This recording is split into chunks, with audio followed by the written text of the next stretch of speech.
हर हंत सिद्ध सूर्य उपाध्याय साधु सर्व अर्थ के प्रकाशी मांगली के तिनको स्वरूप जान राग जय भई जो भक्ति काय को नवाई स्तुति को उचारी है। धन्य धन्य तीन ही ते काज सब आज भये कर जोड़ बार बार वंदना हमारी है। मंगल कल्याण सुख ऐसो हम चाहत हैं हो मेरी ऐसी दशा जैसी तुम धारी है। हो मेरी ऐसी दशा जैसी तुम धारी है। हो मेरी ऐसी दशा जैसी तुम धारी है। क्षत्र चूड़ामणि नामक ग्रंथ के आधार से अपनी जो ये चर्चा चल रही थी, इसमें पहले तो यह बतलाया कि मोह धर्म का प्रबल शत्रु है और मोह ही इस जीव के दुख का मूल कारण है। फिर कहा ज्ञानी का स्वरूप संबोधन 80 नंबर के श्लोक के संदर्भ में कल हमने कुछ चर्चा की और कहा हे आत्मन, बहुत ही खेद की बात है कि आत्म कल्याण के मार्ग पर चलते हुए भी तूने कुछ और रास्ता चुन लिया, माने मार्ग से भटक गए ऐसा लगता है।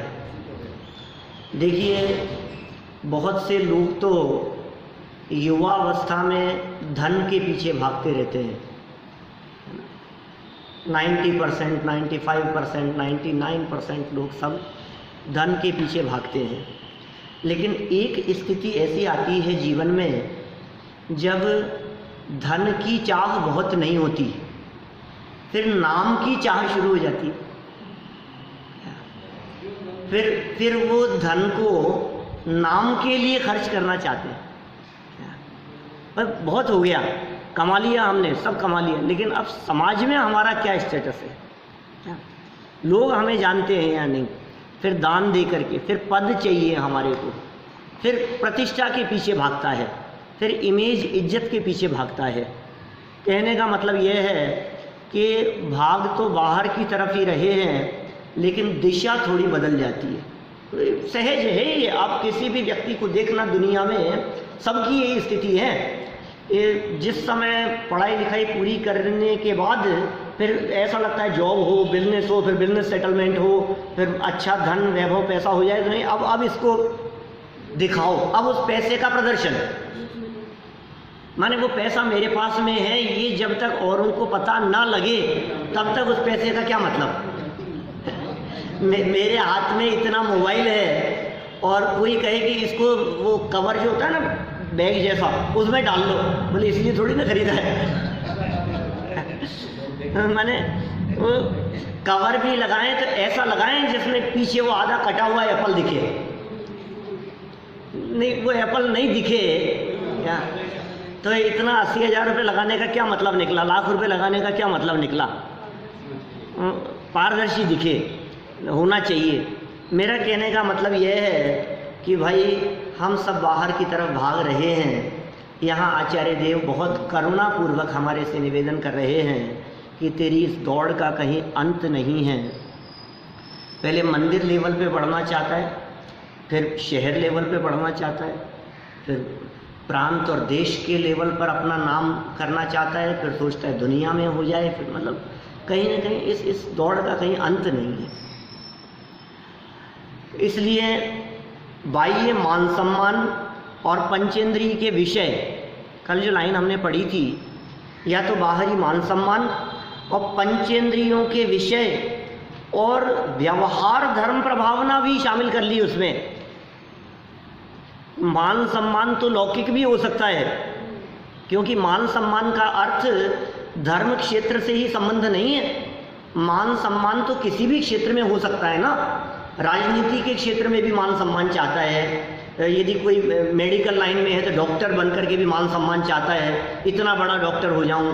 इंजीनियर है तो इतना बड़ा इंजीनियर हो जाऊं, इंजीनियरिंग एसोसिएशन का प्रेसिडेंट बन जाऊं। माने किसी भी क्षेत्र में ये जीव उसके पीछे भाग रहा है। तो एक बात तो कही मान सम्मान की, बाह्य मान सम्मान। फिर कहा पंचेंद्रियों के विषयों के पीछे भागता है। और फिर एक शब्द दिया व्यवहार धर्म। अब इस व्यवहार धर्म में ये सारी बातें आ जाएगी।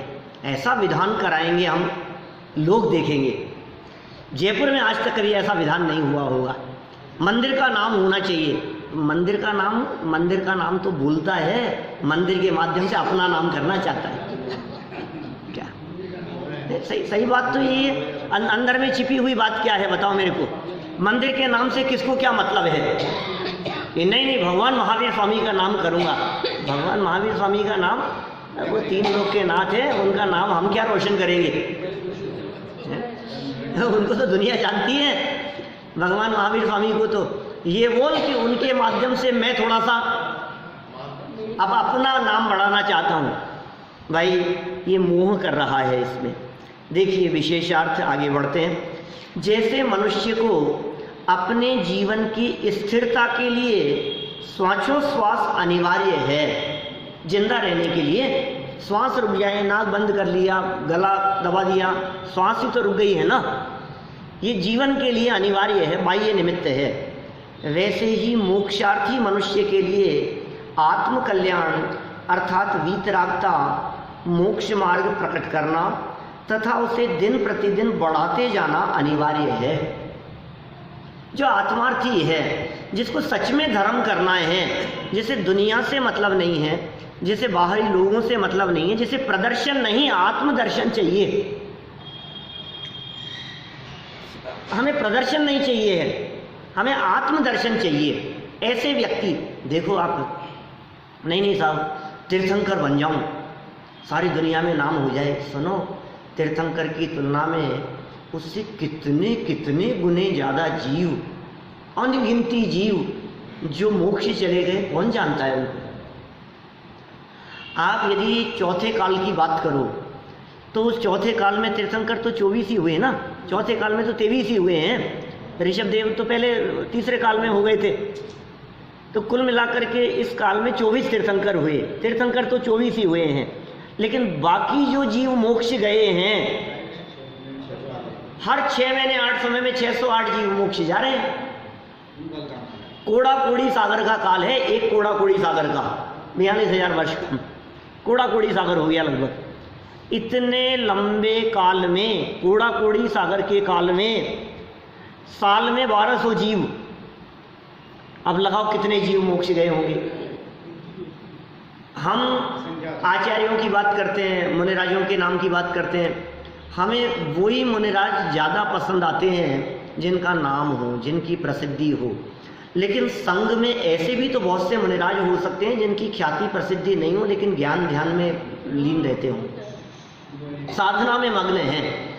बाहर में भली प्रसिद्धि नहीं है, लेकिन अंदर में तो प्रभाव न कर रहे हैं, अंदर में तो मोक्ष मार्गी हैं, जगत जंजाल में तो उलझे हुए नहीं हैं। ऐसे कितने मुनिराज हो सकते हैं जिनका नाम नहीं है, ऐसे कितने केवली हैं जिनका कोई नाम नहीं जानता है। उनके सुख में कुछ कमी होगी। मैं आपसे पूछता हूँ, ऐसे किसी जीव का नाम लीजिए, मान लीजिए जीवराज, कोई इस नाम के मोक्ष गए हों, तो आप जानते हो उनका नाम? हम नहीं जानते, कहाँ से मोक्ष गए, कौन थे, क्या थे, कोई नहीं मालूम हमारे को। अच्छा, 700 मुनिराजों के संग में हम तो 3 नाम जानते हैं। एक 2 ही तो जानते हैं संघ में, तो विष्णु कुमार मुनिराज तो पृथक थे, एक श्रुत सागर मुनिराज और एक अकंपनाज आचार्य। और किसका नाम जानते हो आप 700 मुनिराजों में से? लेकिन साधना मग्न थे ना सभी लोग। उनमें से कितने लोगों ने निर्वाण की प्राप्ति की होगी, कितने मुनिराज मोक्ष चले गए होंगे, हम नहीं जानते। तो मोक्ष चले गए तो उनके सुख में कुछ कमी होगी क्या? ये जिनका नाम था उनके सुख में कुछ ज्यादा वृद्धि होगी? ऐसा कुछ नहीं है, सब बराबर है। मोक्ष में जाने के बाद में सब बराबर है। इसका मतलब बाहरी यश प्रतिष्ठा और प्रसिद्धि ये किसी काम की नहीं है। और दुनिया में कौन जानता है कि इस नाम का कोई व्यक्ति था, अखबार में मेरा नाम छपा, संजीव गोधा, क्या अब मैं ही उसे देख देख करके राजी हो लूं? दुनिया तो कौन जानती है। अब जो जानते हैं वो वैसे ही जानते हैं, उनको वैसे ही पता है। और जो नहीं जानते हैं ऐसे तो रोजाना अखबार में कितने छपते हैं। मैंने प्रैक्टिकल बात कह रहा हूं मैं थोड़ी सी। आप सोचिए तीर्थ क्षेत्रों पर जाते हैं हम, कितने लोगों के नाम लिखे रहते हैं। भैया कभी खड़े होकर के नाम पढ़ने के लिए वहां रुके आप? कितनी बार, कितने, आप तो बहुत वंदना करते हो, तो कभी कहीं रुक करके कि यहाँ देखो किस किस के नाम लिखे हुए हैं, जरा एक बार लिस्ट पढ़ें तो सही, इस पार्टी पर उस पार्टी पर होंगे यार, हमें क्या मतलब क्या। हाँ, यदि अपने को पता हो कि अपन ने पैसे दिए थे इस चीज के लिए तो अपना नाम तलाशता है क्या, और अपना नाम देख भी लेवे तो दोबारा कभी जाएगा कुछ लोगों के साथ में तो लोग इधर आना यहाँ देख ये मेरा नाम लिखा है क्या, तो अपना नाम दिखाएगा। मतलब नहीं है इस नाम में। चक्रवर्ती जैसों के नाम की कोई कीमत नहीं है। मैं तो कहता नहीं हूँ भूतकालीन 24 के नाम तक किसी को याद नहीं है, माने तीर्थंकरों के नाम तक की भी कुछ बात नहीं है। मैं आज आपसे पूछता हूँ, चलो बड़े बड़े नामी लोगों की चर्चा कर लो आपको, जिनका किसी समय में बहुत नाम हुआ करता था। आज जरा बच्चों से उनका नाम पूछो, अरे हम नहीं जानते।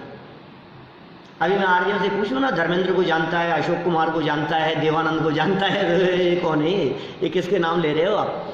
किसी जमाने में सुपरस्टार हुआ करते थे ना क्या, बहुत नाम था ना उनका।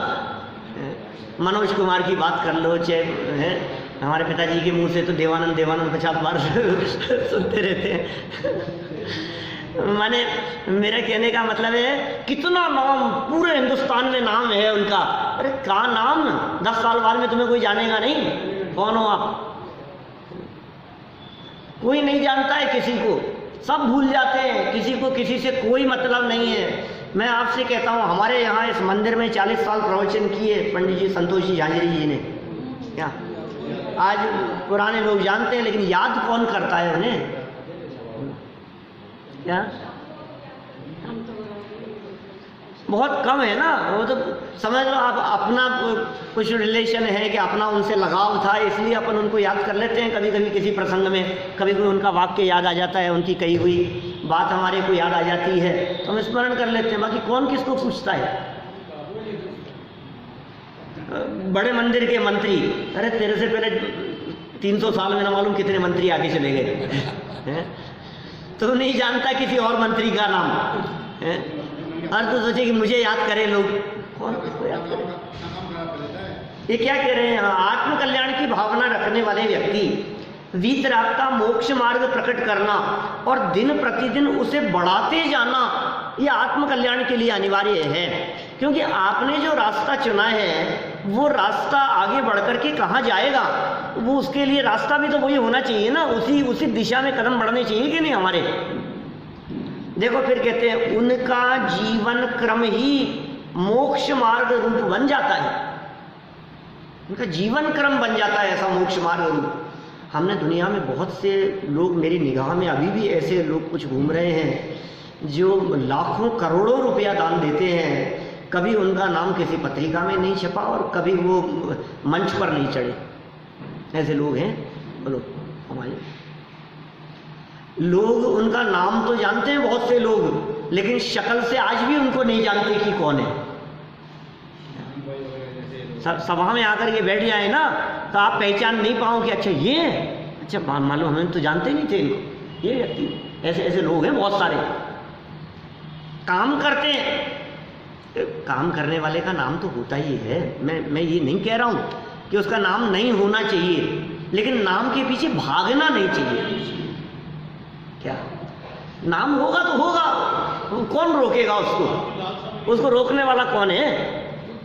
लेकिन लालसा नहीं हो, उसके पीछे दौड़ने की भावना नहीं हो, वो दिशा गलत है।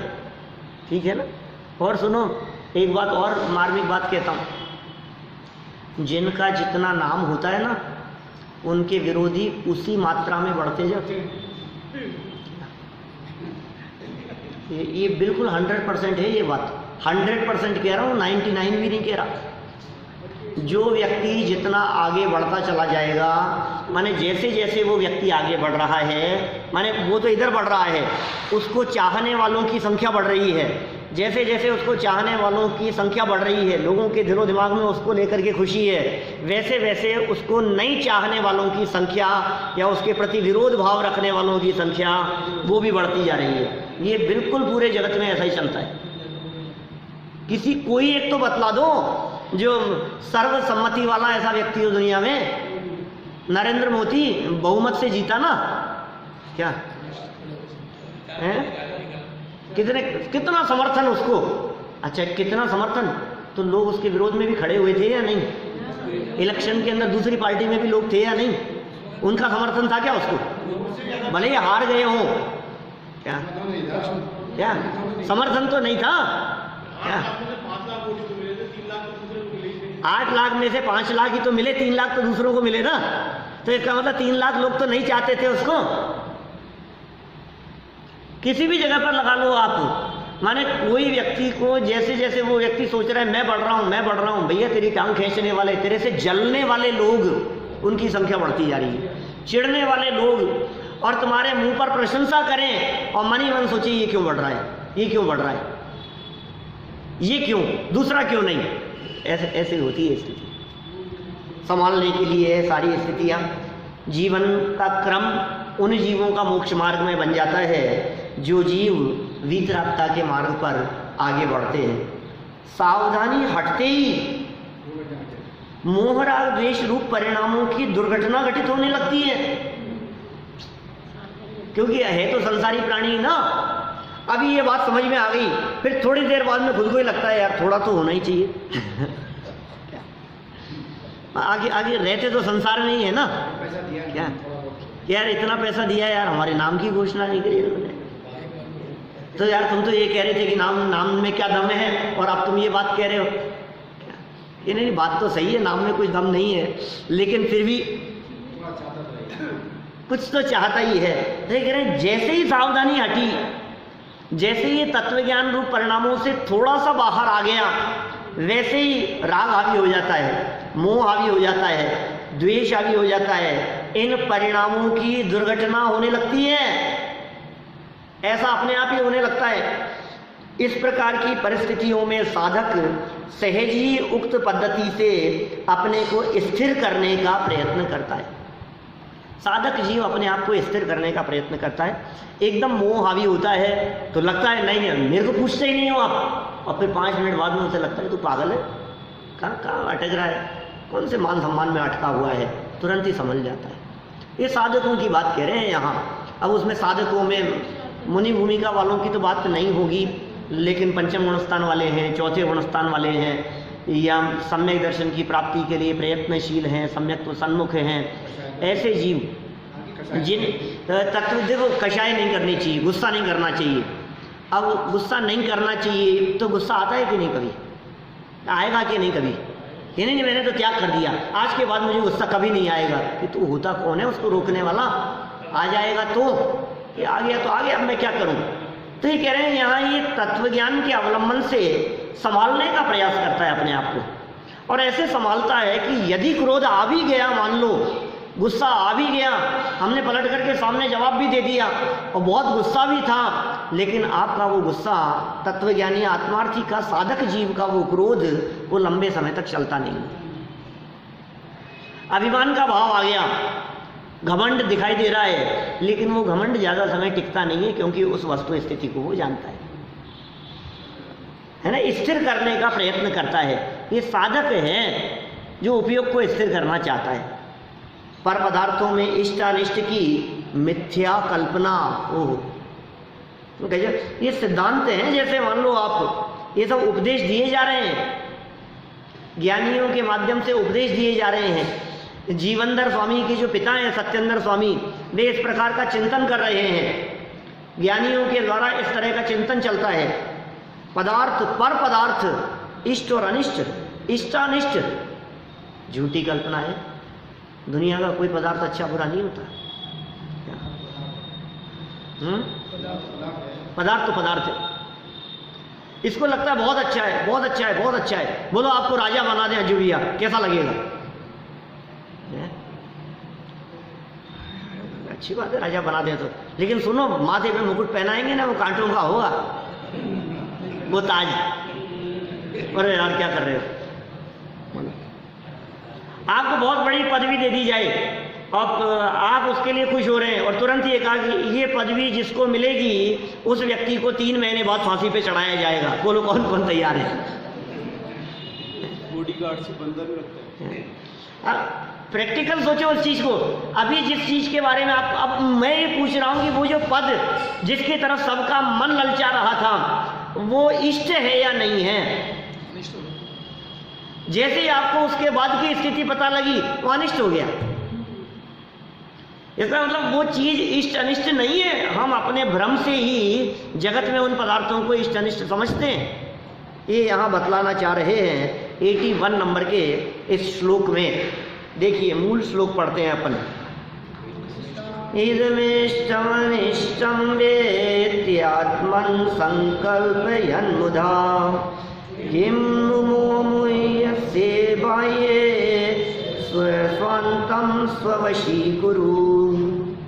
हे आत्मन, यह इष्ट है अथवा अनिष्ट है, इस प्रकार असत्य संकल्प करता हुआ तो बाह्य पदार्थों में क्यों मुग्ध हो रहा है? ये अच्छा है, ये बुरा है, अच्छे बुरे की सारी कल्पना बाहर बाहर नहीं किया करता है। हमने बहुत पहले मोक्ष मार्ग प्रकाशक में जब वो अंतिम प्रकरण पढ़ा था, अभी की बात नहीं कह रहा हूँ, अभी मोक्ष मार्ग प्रकाशक खत्म किया था, पहले जब पढ़ा था अपन ने 2007 वाला जब समय था, तो उस समय हमने लास्ट में निमित्त उपादान चिट्ठी का एक वाक्य पढ़ा था पीछे परिशिष्ट का। हे गे उपादेय की बहुत सुंदर चर्चा थी। फिर हे गे उपादेय के ऊपर मैंने सिंगल प्रवचन भी किया वहाँ घाटकोपर में मुंबई में। हे क्या है, गे क्या है और उपादेय क्या है? बोलो। अप्रयोजनभूत चीजें सब हे है। अप्रयोजन किसका नाम है? जो आत्मा से अलग कर दे वो सब। क्या अप्रयोजन और क्या प्रयोजनभूत? अब हमारी दृष्टि से कई चीजें, लोगों को तो ये जैन धर्म ही अप्रयोजनभूत लगता है। इससे क्या मतलब है? अरे यार ये क्या प्रवचन, क्या चर्चाएं, ये सब बेकार की बातें। ऐसे लोग भी मिल जाएंगे बहुत से, कहीं कहीं ये सब अप्रयोजनभूत है। ये व्याख्या नहीं कर सकते अपन कि प्रयोजन अप्रयोजन की चर्चा सबकी तरफ से अलग है। मैं तो कह रहा हूँ हे क्या है, गे क्या है और उपादेय क्या है। हे शब्द का अर्थ होता है छोड़ने योग्य, उपादेय माने होता है ग्रहण करने योग्य, और गेय माने होता है जानने योग्य। हे उपादेय गेय, गेय हे उपादेय, ये क्या क्या हैं? तो उसकी जो पंक्तियां हैं जो लिखी हुई, बहुत ही मार्मिक पंक्तियां हैं। 7 तत्व में बतलाओ जरा एक बार, आपको वस्तु स्थिति समझ में आ जाएगी। 7 तत्व में क्या है? गेय उपादेय है, आश्रम और बंध ही है। आश्रम और बंध ही है, बहुत अच्छी बात है। और मोक्ष गेय है, उपादेय है ना, ग्रहण करना है ना, उपादेय है। संवर और निर्जरा आंशिक उपादेय है। मार्ग है वो आंशिक उपादेय है, मोक्ष है वो पूर्ण उपादेय है, प्राप्त करना है ना। आश्रम और बंध वो हे है। अजीव तत्व गे मात्र, जानने योग्य, अजीव को जान। और जीव तो श्रद्धेय, सारा यहीं से चलेगी आगे, जितने भी 7 तत्व खड़े हो जाते हैं जीव अजीव से ही। अब ये बात तो आपने सही से घटित कर दी, लेकिन जैसे ही इसके थोड़े से विस्तार में जाते हैं फिर सब घालमेल हो जाती है, इधर से उधर हो जाता है। मोक्ष उपादेय क्यों है? सवर निर्जरा उपादेय होना चाहिए। संवर निर्जरा आंशिक उपादेय है। संवर निर्जरा के मार्ग में चलते हुए मुक्ति की प्राप्ति करता है। और फिर जब आगे बढ़ते हैं ना अपन, तो फिर संवर निर्जरा के लिए फिर देवशास्त्र गुरु की चर्चा भी करो, फिर उनके लिए जो जुड़े हुए जो परिणाम हैं, जनवाणी के प्रति जो हमारी भक्ति भावनाएं हैं, वीतरागी तत्व ज्ञान है, दिगंबर संतों द्वारा लिखी गई जो वाणी है, ये सब चीज़ें हमारे को परंपरा से फिर हमारे को आंशिक उपादेय, क्योंकि वो उपादेय की प्राप्ति के साधन हैं। माने डायरेक्ट उपादेय तो वही है, लेकिन ये साधन है ना उस दिशा में बढ़ने के लिए। अब जनवाणी में भी स्टेप बाय स्टेप चलेगी बात कि साहब जनवाणी में भी हम कहें कि साहब सिर्फ एक ही चीज़ की साहब समय सारी उपादेय है, छत्र चूड़ामणि तो उपादेय नहीं है, तो फिर गलत फहमी में होगा ये सब। मोक्ष चाहने पर काम मिलता है तो नहीं क्यों? है उपादेय, ये क्यों नहीं रखा? चाहने की बात नहीं चल रही यहाँ, इच्छा की बात नहीं चल रही है। क्या योग्य है मोक्ष उपादेय? अरे मोक्ष को उपादेय नहीं मानो और संवर निर्जरा को उपादेय मानो तो इसका मतलब आंशिक चीज को उपादेय मान रहे हो आप, पूर्णता को नहीं। लक्ष्य तो पूर्णता की तरफ ही है। कर्म टिके तो अपने आप मोक्ष मिलेगा। हाँ अपने आप होगा, रास्ता नहीं बतला रहे अभी, उपादेय है ना। संवर और निर्जरा भी कैसे होगा? अपने को जानोगे तो अपने आप संवर होगा, अपने आप निर्जरा होगी, लेकिन उपादेय है। मुझे ये कहना है यहाँ किसी भी क्षेत्र में जब हम ये उपादेय छांटते हैं, बहुत विवेक और बैलेंस रखने की जरूरत है।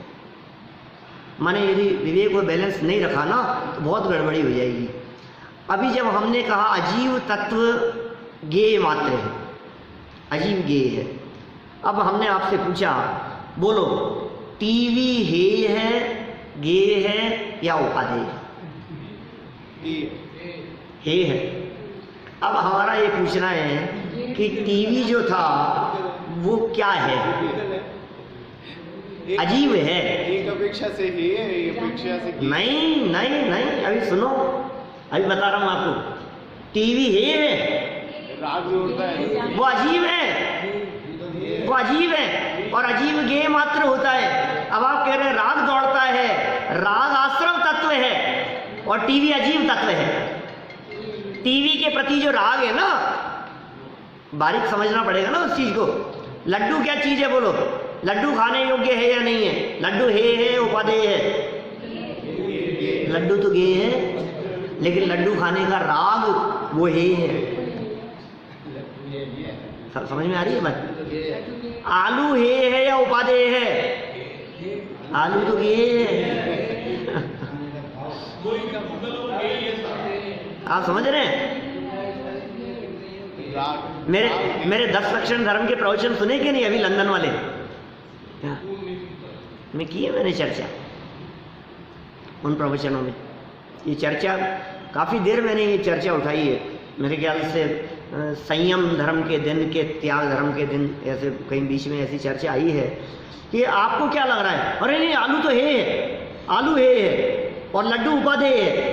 अरे वाह, सारा हे उपाधि किस में बांट रहे हैं भैया?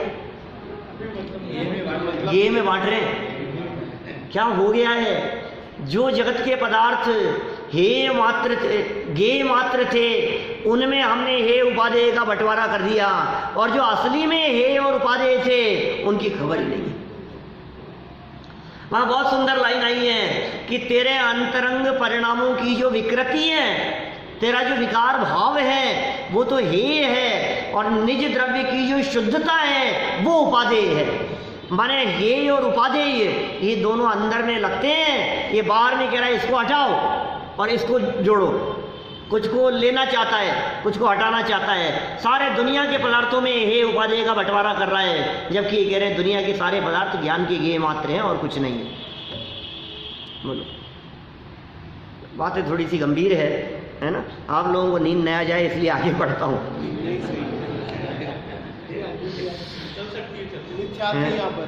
क्या कह रहे हैं यहाँ पर? मुक्त हो रहा है उनमें। किस में मुक्त हो रहा है? जगत के बाह्य पर पदार्थों को इष्ट अनिष्ट मानने में मुक्त हो रहा है। तू तो अपने मन को अपने वश में कर, दुनिया को मत देख, अपने मन को अपने वश में कर। अब ये मन को तो देखता नहीं है और पदार्थों को देखता है। पदार्थ में गड़बड़ी नहीं है और इसकी वजह से तो दूसरे को देख रहा है। विकार तो तेरे मन में है, पर थोड़ी ना विकार कराता है देख तेरे को। दूसरे को देख करके विकार हुआ, इसको देख करके ऐसा हुआ। अरे उसको देख करके नहीं हुआ, विकार तेरे मन में उत्पन्न हुआ है। सुधार अंदर करना है, कंट्रोल करना पड़ेगा। मन को कंट्रोल में लेने की बात है, संभालना पड़ेगा उसको, तो काम होगा। देखिए सरल अर्थ, हे आत्मन, अमुक पदार्थ इष्ट सुखदायक है। ये पदार्थ तो इष्ट है, सुखदायक है, और अमुक पदार्थ अनिष्ट दुखदायक है। इस प्रकार कल्पना करता हुआ तू बाह्य पर पदार्थों में व्यर्थ क्यों मुग्ध हो रहा है? अपने मन को अपने अधीन कर, 6 सामान्य गुण पता है ना आप लोगों को? 6 सामान्य गुण भैया, अस्तित्व, वस्तुत्व, द्रव्यत्व, प्रमेयत्व, अगुरु लघुत्व, प्रदेशत्व। बालबोध पाठमाला भाग 3 पाठ 6 द्रव्य गुण पर्याय। हमारे 6 सामान्य गुणों का सामान्य गुण क्या होते हैं, विशेष गुण क्या होते हैं, ये सब भूलने की नहीं है, ये चीज़ें गहराई से समझने की है। द्रव्य 6 द्रव्यों में जो समान रूप से पाए जाएं, सब में समान हो, उनका नाम सामान्य गुण है। सुनो, सामान्य गुणों में एक गुण का नाम है वस्तुत्व। अब परिभाषाएं पढ़ानी पड़ेगी। साल 1.5 साल पुरानी बात हो गई ना, साल भर तो हो ही गया कम से कम। क्या तो इतनी पुरानी बात हो गई, वैसे तो ज़्यादा पुरानी नहीं है, साल भर की। तो क्या, जब आपके पास में बाहर खड़े होते हैं तो आप कहते हो, सुनो संजीव जी 20 साल पहले की बात कह रहा हूँ। आपको 20 साल की बातें याद रहती है, ये 1 साल पुरानी बात भी याद होगी आपको। आपकी परीक्षा नहीं ले रहा हूँ, आप तो अपने आप को टटोल लेना कि हमें कितना स्मरण में है। मैं ही बोलता हूँ, 6 में से नंबर 2 पर एक गुण का नाम आता है जिसका नाम है वस्तुत्व। 6 को 2 मिनट में बतलाता हूँ, जिनको याद है उनका वापस रिवीजन हो जाएगा, जिन्हें नहीं है उनके बात समझ में आ जाएगी। अस्तित्व, टिके रहना, जिस शक्ति के कारण द्रव्य का कभी नाश नहीं होता, वो अस्तित्व है। कोई द्रव्य नष्ट नहीं होता कभी भी, वस्तु कभी नष्ट नहीं होती। वस्तु को जला दिया आपने, राख बन जाएगी, परमाणु हो जाएंगे, लेकिन वस्तु का वस्तुपना नहीं मिटेगा कभी। पेड़ था, काट करके लकड़ियाँ बना ली, लकड़ियाँ थी उससे फर्नीचर बना लिया, फर्नीचर था वो टूट गया, उसको हमने चूल्हे में जला दिया तो कोयला बन गया, ये कोयला था राख बन गया, राख था तो बर्तन साफ करने में काम में ले लिया, बर्तन साफ करने के बाद में अब वो बह गया, लेकिन वो खत्म नहीं हुआ। वो द्रव्य, वस्तु कभी खत्म नहीं होती, उसके जो परमाणु हैं उन्हें नष्ट नहीं किया जा सकता। अस्तित्व गुण है उसमें। दूसरा है वस्तुत्व। ये क्या कहता है, जिस शक्ति के कारण द्रव्य में प्रयोजनभूत क्रिया, अर्थ क्रिया कारित्व हो, उसे वस्तुत्व कहते हैं। माने हर वस्तु अपने अपने योग्य कार्य कर रही है, हर वस्तु काम की है, हर वस्तु उपयोगी है, आपके लिए नहीं। वस्तु के वस्तुपने की अपेक्षा से देखो, जिस चीज़ के बारे में आप ये कहते हो हमारे किसी काम की नहीं है, और आप बाहर फेंक देते हो, कोई आते हैं पीछे थैला लेकर और उन्हीं चीज़ों को उठा करके ले जाते हैं। आपके लिए बेकाम की है ना, उनके लिए काम की है। आपके लिए न्यूज़पेपर की रद्दी किस काम की है, लेकिन पैसे देता है ना ले जाने वाला। इसका मतलब हर वस्तु काम की होती है। अरे साहब हम तो क्षत्रिय हैं, राजा महाराजा हैं, हमारे लिए तो तलवार काम की है, सुई का क्या काम, सुई तो बेकार की चीज़ है, हमारे राज्य में से सुई को निकाल दो, महाराज कपड़े नहीं पहन पाओगे। क्या कि इसीलिए तो वो कहावत बनी, जहां काम आवे सुई कहा करे तलवार। जहां सुई का काम होगा वहां तलवार काम नहीं करेगी। वस्तुत्व, द्रव्यत्व, परिणमन, हर वस्तु परिवर्तनशील है, हर वस्तु में परिवर्तन हो रहा है, परिणमन हो रहा है। नीरज जी साहब सुनूंगा अभी, कौन सा नंबर है? तीसरा। पहला क्या बतलाया? अस्तित्व, दूसरा वस्तुत्व, तीसरा द्रव्यत्व। अस्तित्व माने टिके रहना, वस्तुत्व माने अपना काम करना, द्रव्यत्व माने वो काम कभी बंद नहीं होगा, माने वो चलता रहेगा, उसका परिणमन, ये द्रव्यत्व। ये देखेगा कौन कि प्रमेयत्व नाम का गुण है एक चौथा। प्रमेयत्व गुण ये कह रहा है कि कोई न कोई के ज्ञान का विषय जरूर बनती है वस्तु। काम हो रहा है, वस्तु है, उसका परिणमन हो रहा है। ये प्रमेयत्व गुण कह रहा है ऐसा हो नहीं सकता कि काम हो किसी की नॉलेज में नहीं आए, किसी की पकड़ में नहीं आए। हमारी पकड़ में नहीं आया वो अलग बात है। ये प्रमेयत्व गुण कह रहा है कि तुम जो पाप की सोच रहे हो ना, क्या छिप करके, कि सुनो ऐसा हो नहीं सकता कि पाप छिप जाए, क्योंकि प्रमेयत्व नाम का गुण है। प्रमेयत्व गुण है, सर्वज्ञ तो जान ही रहे हैं, अनंत केवली तो जान ही रहे हैं, उस बात को प्रमेयत्व। आगुरु लघुत्व, गुण धर्म शक्तियां बिखरेंगी नहीं। जिस शक्ति के कारण एक द्रव्य दूसरे द्रव्य रूप नहीं हो, एक गुण दूसरे गुण रूप नहीं हो, द्रव्य में रहने वाली अनंत गुण धर्म शक्तियां बिखर कर अलग अलग नहीं हो जाएं, क्या नाम? आगुरु लघुत्व। अंतिम प्रदेशत्व, जिसके कारण कोई ना कोई आकार हो, जिस शक्ति के कारण। 6 है।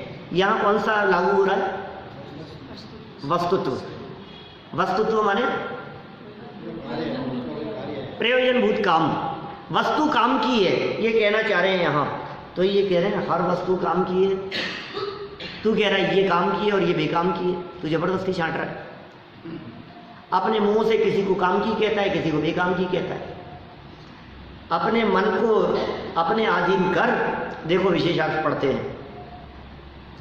इस षट द्रव्यमयी विश्व में चेतन अचेतन, रूपी अरूपी, क्रियाशील निष्क्रिय पदार्थों का जैसा विभाजन जानने में आता है, पदार्थों का वैसा इष्ट अनिष्ट रूप विभाजन न तो सर्वज्ञ भगवान ने बताया है और न ज्ञानियों के ज्ञान में प्रत्यक्ष अनुभव में आ रहा है।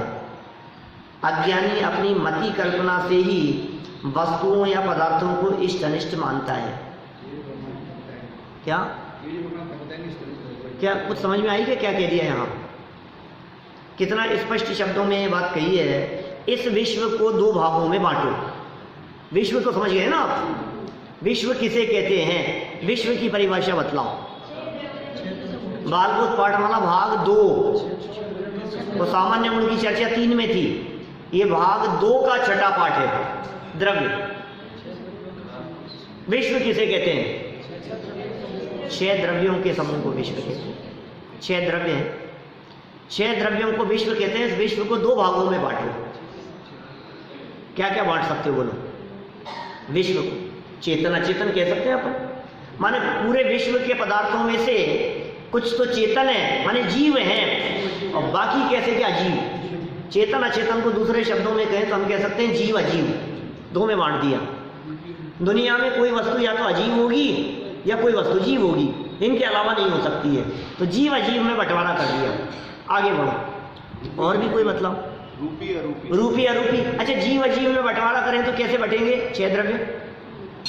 जीव तो जीव, और अजीव में पुद्गल, धर्म, अधर्म, आकाश और काल, ये सब अजीव में 2 भागों में बांट दिया। रूपी अरूपी में बांटो जरा। नहीं, जीव पुद्गल दोनों रूपी है। जीव पुद्गल दोनों रूपी है? क्या कह रहे हो? पुद्गल द्रव्य रूपी है, बाकी सब अरूपी है। पुद्गल द्रव्य रूपी है और जीव, धर्म, अधर्म, आकाश और काल ये अरूपी है। अच्छा, क्रियावान और निष्क्रिय में छांटो। जीव और पुद्गल ये तो सक्रिय है, क्रियावान है, गमन करते हैं, इनमें गति देखी जाती है, एक जगह से दूसरी जगह पर चलते हुए देखे जाते हैं। और धर्म, अधर्म, आकाश और काल ये निष्क्रिय है, एक ही जगह पर रहते हैं, ये हिलते नहीं, क्षेत्र से क्षेत्रांतर नहीं होता।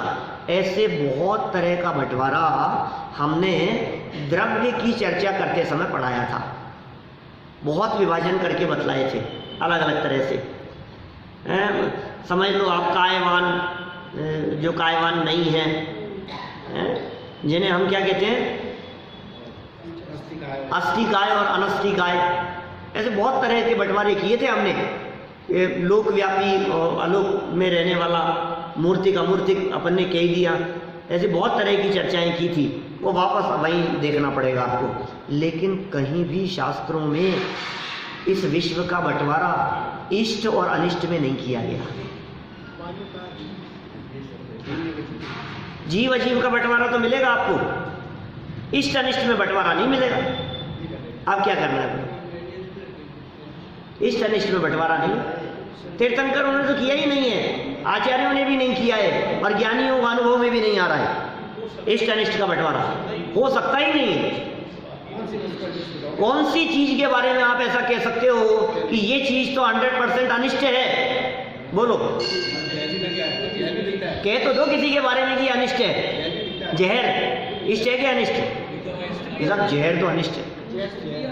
क्या सुनो, बेचने वाले को इष्ट है, बनाने वालों को इष्ट है, तब तो बना रहे। उनको इष्ट लग रहा है, अरे भाई साहब उनको कह दो कि यार तू कैसा जहर, अरे भाई साहब बिजनेस इसी से चलता है हमारा तो काम ही जहर बनाने का है।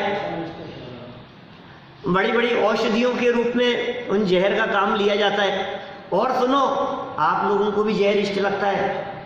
अनेक लोगों को दुनिया में खरीदते हैं क्या, पीने का नहीं, बैक्टीरिया पिलाने का, इम्यूनाइजेशन, पिलाने के लिए, खिलाने के लिए जहर खरीदते हैं। लेकिन वो जहर जहर के नाम से नहीं मिलता, वो दवा के नाम से मिलता है। चूहे मारने की दवा, चूहे मारने की दवा, दवा दवा की जहर, दवा। हमने तो सुना है दवा तो जिंदा रखने के काम आती है, दवा तो बचाने के लिए होती है, और आप क्या कह रहे हो, मारने की दवा। चूहे मारने की, झींगर मारने की, मच्छर मारने की, ये जहर नहीं है क्या जो उनके ऊपर असर करे? प्रयोग में लेते भी हैं दुनिया में लोग, हम लोग तो नहीं लेते, अपन लोग तो जैनी लोग तो बैक्टीरिया मारने की दवाई गेहूं में मार डालने की, पैदा नहीं हो उससे, है तो जहर ही ना वो, तो खरीदते हो ना आप उस चीज को। मेरा कहने का मतलब, मैं तो इतनी बात बतलाना चाह रहा था, जहर जैसी चीज भी अनिष्ट नहीं है। अब किसी चीज के भिष्टा पोटी है, ये तो अनिष्ट है। ये सुनो, जो तुम्हें अनिष्ट लग रही है वो सुअर को इष्ट लगती है क्या? अब किसे अनिष्ट कहो आप? दाल बाटी, अरे आप देवों की क्या बात कर रहे हो? यंग एज वालों को सबको अनिष्ट लगती है क्या? आपकी एज वालों को सबको अच्छी लगती है दाल बाटी चूरमा? हाँ हाँ, क्यों नहीं, क्यों नहीं होगी? बुजुर्गों को अच्छी लगती है, और डोसे बनाओ क्या? मैं तो डोसे का नाम इसलिए ले लेता हूँ कि आप लोगों को सबको पसंद है ये नाम सुनना आप सबको पसंद है क्या? देखो, कोई इष्ट अनिष्ट नहीं है भाई। दुनिया में ऐसे भी लोग हैं जिन्हें डोसे पसंद नहीं है, जिन्हें गेहूं पसंद नहीं है क्या? दक्षिण भारत में ऐसे बहुत एरिया है जहाँ गेहूं प्रयोग नहीं आता। मैं ऐसे घरों में गया हूँ जिनके घरों में उन्होंने आज तक कभी गेहूं मंगाया नहीं और गेहूं कभी खाया नहीं। ऐसे घरों में, ऐसे परिवारों में क्या, ऐसी जगह पर बोलो, बेलगांव में, उधर कर्नाटक के ऐसे शहरों में माने जिन जगहों पर रोटियां भी मैंने खाई ना, तो जौ की रोटियां खाई, चावल की रोटियां, जौ की रोटियां। ये क्या, यहाँ तो ऐसी गेहूँ तो आता ही नहीं हमारे यहाँ, गेहूँ तो खाते ही नहीं है। बोलो, आज भी आपके यहाँ जो काम करने वाले आते हैं ना, उधर के लोग क्या, घर में काम करने वाले, वो गेहूँ नहीं खाते, वो चावल ही खाते क्या? वो गेहूँ नहीं खाते, उनको गेहूँ अनिष्ट लगता है। बंगाली भी चावल ही खाता। मेरा कहने का मतलब, किसको इष्ट कहो और किसको अनिष्ट कहो, दुनिया बहुत बड़ी है। आपको जो चीज इष्ट लग रही है वो दूसरे को अनिष्ट लगती है, जो दूसरे को इष्ट लगती है वो आपको अनिष्ट लगती है। अरे ये तो छोड़ो, जो चीज आपको इष्ट लगती है अभी, वो चीज थोड़े समय बाद में आपको ही अनिष्ट लगने लगती है क्या? बोलो, लाइट, सोना हो तो अनिष्ट लग रही है, बंद करो, लाइट बंद करो, सोना है हमारे को, और नहीं पढ़ना है हमारे को, जलाओ, इष्ट लग रही। गर्मी में हमारे को पंखा, एसी, कूलर इष्ट लगता है, और ठंड हो तो अनिष्ट लगने लगता है। सारे पदार्थों की ऐसी स्थिति है कि नहीं, सब मोबाइल तो हर स्थिति में इष्ट है, जेब में ऐसे सीने से लगा के रखता है क्या? ये कोई काम अटक रहे हो ना क्या, वो कहीं मुसीबत में फंस रहे हो तो आपको अनिष्ट लगने लगता है, यार ये काम फंसा दिया हमारे को, इस मोबाइल के चक्कर में फंस गए हम, अनिष्ट लगने लगता है। क्या करो? चलो अंतिम पंक्तियां पढ़ के पूरा करते हैं। जैसे उदाहरण दे दिया इन्होंने, जैसे वर्षा किसी को इष्ट लगती है और वही वर्षा उसी समय किसी को अनिष्ट लगती है। माली, किसान, उनको अच्छी लग रही है, और धोबी कपड़े नहीं सूख रहे हैं, ड्राई क्लीन नहीं हो रही है, उसको अनिष्ट लग रही है। और किसान को वही बारिश जो अच्छी लग रही थी, फसल पक कर के खेतों में तैयार है कि अब बारिश, बोले अब अनिष्ट लग रही है, अब नहीं होनी चाहिए। यह तो अज्ञानी का मोह रूप परिणाम है। वस्तु व्यवस्था इष्ट अनिष्ट रूप नहीं है। वस्तु व्यवस्था का यथार्थ निर्णय करना ही अपने मन को वश में करना है। इस तरह से हम सभी वस्तु व्यवस्था को समझते हुए अपने मन को वश में करने का प्रयास करें। इसी मंगल भावना से बात को यहीं विराम देता हूं।